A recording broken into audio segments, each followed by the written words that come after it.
What?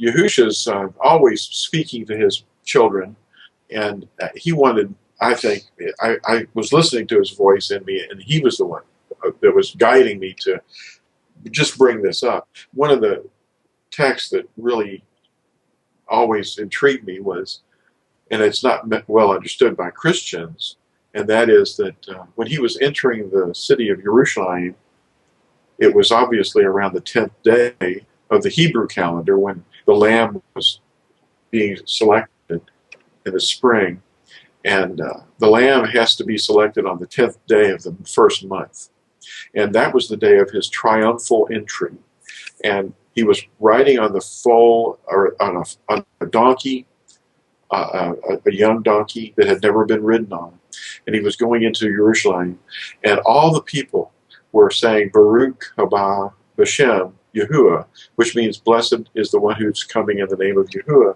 from Psalm 118. And they were pronouncing the name. Pronouncing the name was not allowed. The hierarchy, the Sanhedrin, and all the people that had inherited the doctrine to not know the name, they had actually succeeded in people not knowing the name. He had to reveal it to those that were given to him. So when all these people were saying this, and then he replied, the Pharisees said, rebuke your disciples, rebuke your taught ones, your Talmudim, because, they were saying the name. I mean, they didn't say that they were saying the name, but it's obvious why the Pharisees and the scribes would have been upset, because they were indoctrinated to not say the name, but to say another name, another word, a substitution. They used the word Adonai, which means my sovereign, instead of saying the name. So they would say Adonai, and they still do. Or they might just say another substitute word. But anyway, when he was saying that, his response to them was, well, if they did not say this, the stones would cry out. The stones would cry out. And then it went into, well, I'm sure he gave me the idea that the stones would cry out this name. And then I thought, well, that means that his name is written somewhere on stone. And the stones would cry out, and the evidence of the name would be there. And it isn't like the scholarly community and the ecclesiastical bodies haven't known the name. They do know the name, and they've always known the name. It was used in the movie 10 Commandments. It was the Paleo-Hebrew, the ancient Hebrew, not the modern Hebrew Aramaic script, but not that square script, but the original writing was on the tablets that Charlton Heston was holding. And it was also the same script was used on that headpiece that was used in Raiders of the Lost Ark. So even the movie theater people, the movie makers of this era, were able to go to and get consultation on how to write something, and they were given the correct, not only the correct words, but the correct script. It wasn't translated into Adonai or Lord or Baal or anything like that. There's actually two main groups. Of course, who's guiding these groups. The two main groups that have been hiding the name have been, first and foremost, the Yahudim, the establishment is what I'm talking about, not the common everyday person, but the establishment had made this policy to conceal the name and not utter it ever. And the death penalty was imposed on anyone who did say it. And then the other body, the other group that wants to hide the name, is the descendants of the catechetical school of Alexandria that we today know as Christianity. They don't want it to be known either. Now, I'm not talking about the average person. I'm talking about the ones that are the layered. They put themselves into an upper structure, the hierarchy and the laity. See, there is no hierarchy and laity. That's all wrong. We're all brothers. Some of us are to have the ability to teach so that everybody is the same, but to make future elders. But you see, the thing of it is, the hierarchy wants to be in charge of both of these groups. There's a Sanhedrin mindset and a commoner that can't understand things because they're not righteous enough or whatever it might be.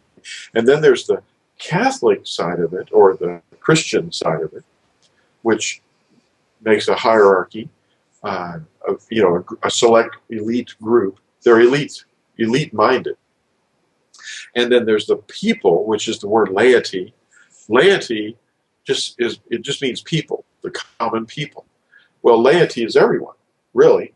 There are no class structures. And that's the main problem, that division and that holding information back. And they want to maintain the control. And this is one of the main things they want to control. So what happened in 1947, when this little Bedouin shepherd, a young boy, was trying to control this little goat, and the goat had gone up this wall of rock, and it entered into a hole, and this boy was throwing rocks into the hole, and he heard the shattering of something like pottery. And he goes up there himself, and he finds this enormous collection of jars. And that's the Dead Sea Scrolls. That was Cave 1. And there's a number of caves that have been found. 90% of all the fragments were found in Cave 4. But here's the thing. Why were they there? Well, that's one of the things I'm going to discuss too. What is the Dead Sea Scroll issue? And what was Qumran? What was the community that was called Qumran? Was it a sect, or the Qumran sect, they call it? And they don't know who they were exactly, but they guess, because all they've got are just foundational walls and things like that. But they know that it was a scrollery of some kind.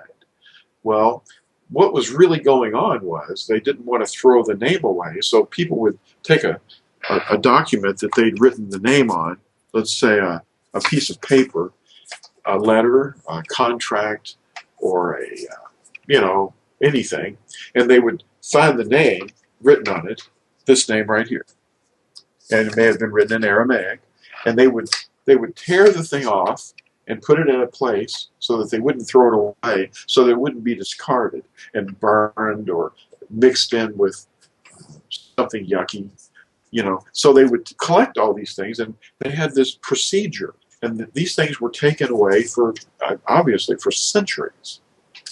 And everybody that was mindful of this would collect their little shards and little pieces of bits of paper, and they would, because the name was preserved on these documents, and they would throw them into a collection place, and then the scrollery would take scrolls of scripture and copy them carefully as they were.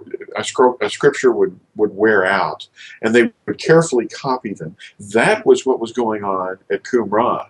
They had tables and inkwells and scribes that were working to copy carefully each letter and word of scripture, and then they would take the old scroll, put it into a jar, and retire it to a cave that would be nearby in the hills somewhere, and then the new scroll would go back and put into use. But along with that, there were all these little fragments. That's why you see these long tables the Jesuits lay out. Well, that's another point. In 1949, when the news, well, no, it was actually, the news was before that, but these objects started to come onto the market, from the caves. And the first ones to swoop down on this were the Jesuits. And the scroll team was formed in 1953, actually. The first scroll team. It was a team of all Catholics, And there were no Jews, no Yahudim at all, which is very odd. Here we are in the land of Israel, the area of Qumran, north of the Dead Sea, just south of the area of Jerusalem, and there's all these speculations going on, and the Catholics basically just took full control over this source, which was there because Hashatan, the dragon, knows the name is what this place was all about. This place called Qumran and the Dead Sea Scrolls, because it's near the Dead Sea, and all these caves where the documents were in jars, was all about the name. And the dragon's been trying to destroy the name. Just as pharaohs used to erase the names of previous pharaohs, a pharaoh would build this huge thing and then put his name on it in a cartouche, and then the next pharaoh would come along and go, chink, and have, well, he would, not personally, but he'd have the other pharaoh's name erased and put his own name there. It's just what the dragon's been doing, So by substitution, we have this thing going on. And the objects that have the name Yahuah written on them, stone, metal, coins, pottery, etc., they're very closely guarded by the hierarchy, and it's kept from the common people. And this is why this research is very important, and why Yahusha said what he said when he came into the city. The Dead Sea Scrolls, the full story is not told, because you hear bits and pieces of it, and it all just sounds like a giant mystery. But the mystery is only about the name, because the scholars know why those things are in there, because they see his name on it. And they go, oh, that's right. They wouldn't throw this away. Now, there's not really well, the commandment says you shall not destroy the name of Yahuah. And the name is a written thing in one case, but to destroy his name is to not use his name. To misuse it in such a way that you don't even hear it, which is interesting. And Paul addressed that very subject too when he was talking about how will they hear unless someone is sent to speak to them. And of course they use the word preach. But if you don't speak the name, how will they hear the name? Then he goes on and says, well, how will they speak the name if they're not sent? And he's only talking about the name. But the Christians, they have they've got a certain kind of glasses that they put on, and they only see through their doctrines. So they're blocking out a lot of light. What?